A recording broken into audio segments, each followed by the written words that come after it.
She told me, "I'm not in love with you anymore." So I treated her like a roommate. Now she's crying, begging for a second chance.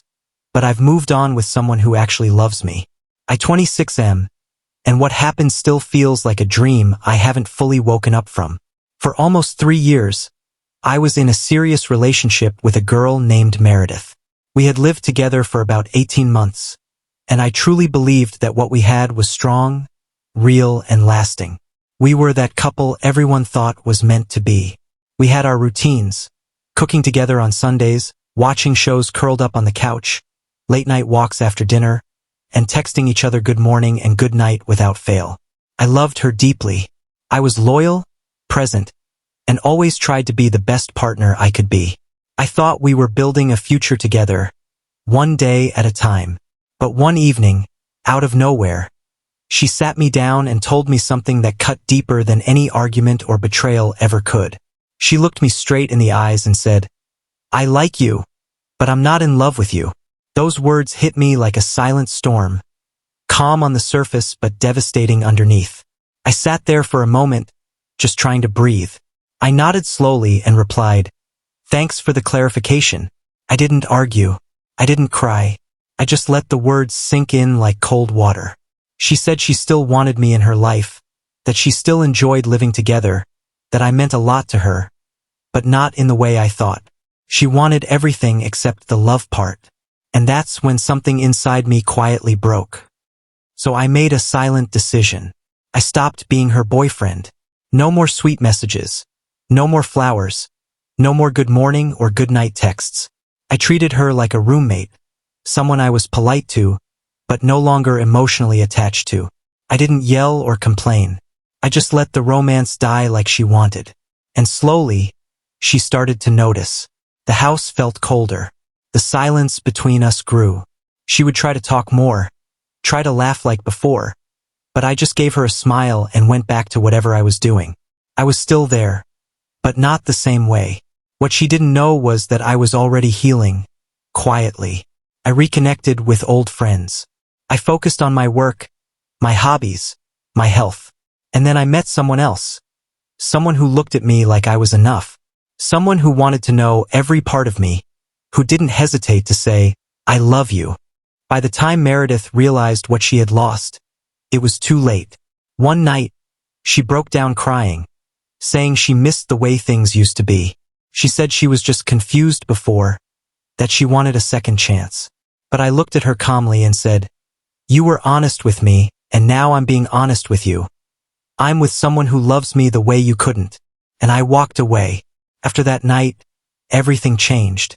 She tried to pretend things could go back to normal, like we could just forget the conversation ever happened.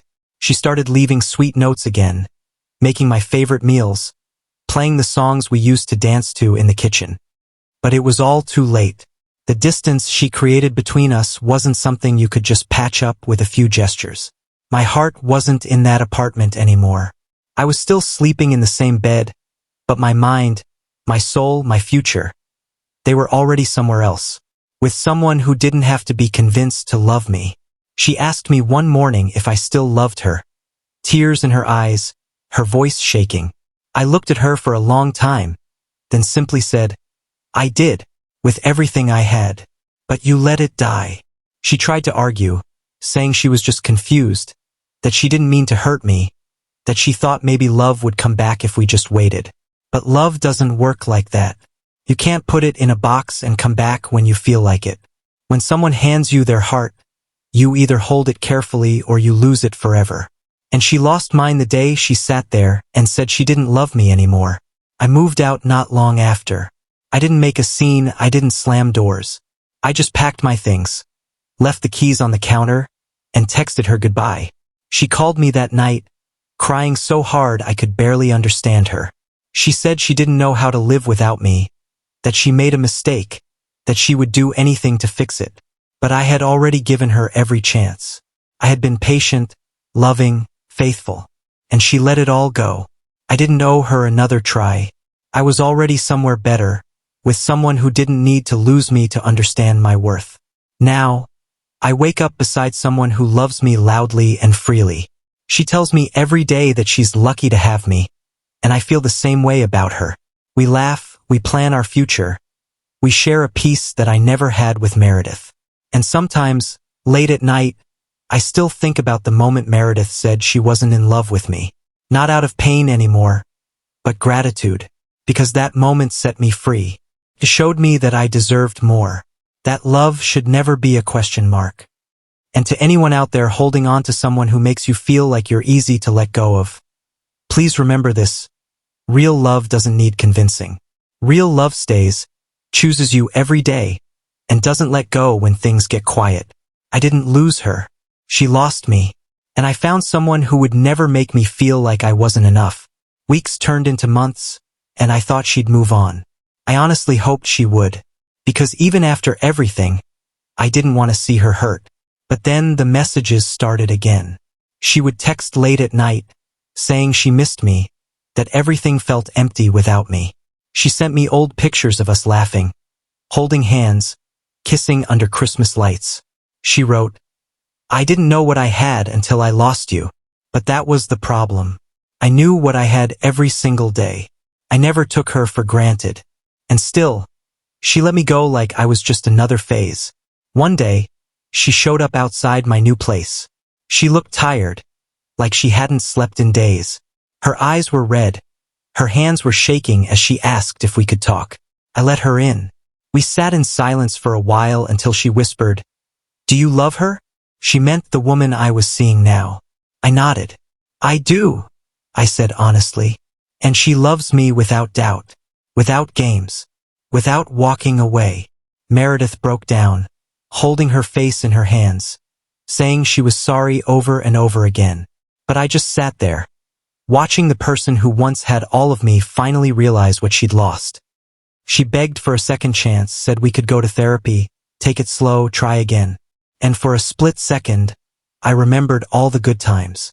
The nights we stayed up watching movies. The mornings we shared coffee in bed. The vacations, the jokes, the plans. But then I remembered the coldness in her eyes the night she said she didn't love me. The way she expected me to just stay while she tried to figure out if I was good enough. That memory was stronger. It was clearer. It was enough. I told her as gently as I could, "I don't hate you, but I can't go back. I deserve to be with someone who chooses me the first time." Her tears fell harder. She said she didn't think I'd move on so fast, that she thought I'd wait. I looked at her and said, "I waited every day while we were together. I waited for you to love me back the way I loved you. I'm done waiting." And with that, I closed the door on that conversation, on that chapter, on that version of myself that would have taken her back in a heartbeat. After she left that day, I stood by the window for a long time, watching her walk away slowly, shoulders down, like she was carrying the weight of every regret she never expected to feel. There was a time when I would have run after her, when just seeing her cry would have broken me into pieces. But that time was gone. I didn't hate her. I didn't want revenge. I just didn't belong to her anymore. She let go of me long before I let go of her. And now that I finally had, there was no turning back. I thought closure would feel like a door slamming shut, like a final goodbye filled with anger or bitterness. But it wasn't like that at all. It was quiet, soft, peaceful, like the end of a long storm, when the rain finally stops and you step outside to find the sky clear again. I realized that moving on didn't mean I had to forget everything. It just meant I had to stop letting it hurt me. I had to stop waiting for her to be the person I needed her to be, because the truth was, I had already found that person in someone else. The woman I'm with now is nothing like Meredith, not because she's better or worse, but because she's real in a way that Meredith never was. She doesn't make me guess. She doesn't make me beg. She sees me, all of me, and still thinks I'm worth loving. And maybe that's what I was missing all along. Not just love, but safety. Not just affection, but respect. Every time she smiles at me like I'm her favorite place to be, I thank life for the pain that led me here, for the lessons, for the loss, because without it, I would have never found this kind of love. Sometimes I still get messages from Meredith. They're fewer now, shorter. Just a hope you're good or I heard this song and thought of you. I always reply kindly, politely, but I never let it go further. Not because I'm cold, but because I'm finally warm enough without her. I don't need to revisit what broke me to appreciate what healed me. She was a chapter, but this is my story now. If you've ever loved someone who couldn't love you back, remember this: you're not hard to love. You just gave your heart to someone who wasn't ready. Let them go. Choose yourself. And when the right person comes along, you'll know, because they'll never let you doubt it. Hit that like button, subscribe for more real stories, and always remember, the right love will never make you feel unwanted.